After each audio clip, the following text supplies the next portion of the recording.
handy things to have these. Good thing to actually have before you leave the house and quickly dust over yourself. Get all that cat hair or lint or whatever. Good as you leave work. If you work in a position like I do, it's handy to have something close by like this. But that's not what I wanted to talk about. It's actually these guys I wanted to talk about. This is a Tack. Now, I buy a lot of mine vintage, and I actually prefer them to be quite small, a little bit insignificant. Understated is the key word I think I'm looking for. Just like I wear vintage, they're vintage Anson, I believe, cufflinks. It's not just about cost, it's just there's something to do with the style in the 20s and 30s and 40s. Even earlier, Victorian era, just a little bit understated.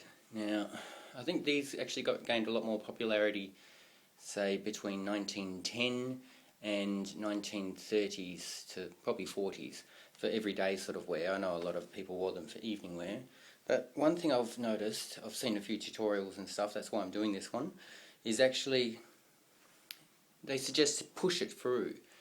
And that's why they're claiming that a lot of ties get ruined. Now, I wear mine quite often since taking to it. I actually used to think they were a little bit rich for me, but they actually are very simple, understated, and they do their job, basically. Now, you can see I just pulled it out, and literally there is no real definite mark. There's a slight divot there, but it's not actually a hole. It's not just the quality of tie. You'll actually find a satin weave, which is often a lot of solid ties are just a satin. They'll pull, yes, and also mainly the synthetic ties or synthetic blends. Now this is an all silk with, I believe, a little bit of rayon, which is actually a reconstituted natural fibre. Now what I tend to do, I'll actually show mine close up. It's fairly sharp, it is old.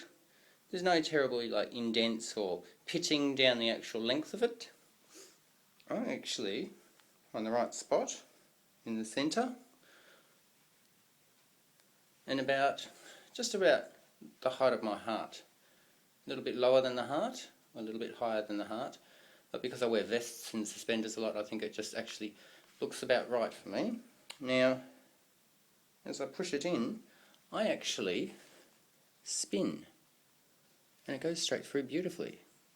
That's if it's nice and sharp, but what happens when you actually spin, instead of piercing the fibre, you're actually pushing fibres apart and going through the actual fabric, not actually making a real mark into the actual fabric. It's the safest way, after using fabrics for many years in different ways, you know, putting pins in needles and such like that. There is certain tricks like that that apply. Now, unfortunately, this one doesn't have a little catch. Often there's a little catch that goes into the buttonhole.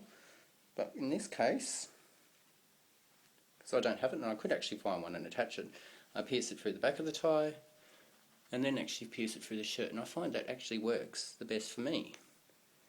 And while that little catch and chain is great, I find it just gives it a little bit too much room for it to move. And hopefully that looks alright and centred. But that's all I wanted to share, is that actually they don't have to be huge or anything distinctive, or you can see that's just a plain gold fake pearl shape. I find the bigger they are, the more gaudy it can look, and that's why I'm sort of just keep it simple is actually the KISS theory, is the best thing you can do in life, not just in wearing clothes. Keep it simple, sweetheart. And if you have to get rude about it, keep it simple, stupid. But, you know, no need to be rude when you're actually dressing a certain way. There is certain behaviour attached to it. And even certain language. Certain gestures can't be done even. It just doesn't look right and feel right. And because it's boiling hot in here in Australia, everything's better if you're a bit lightly dressed. So even though these are wool, it's not too bad. I did have some cotton and synthetic pants on before.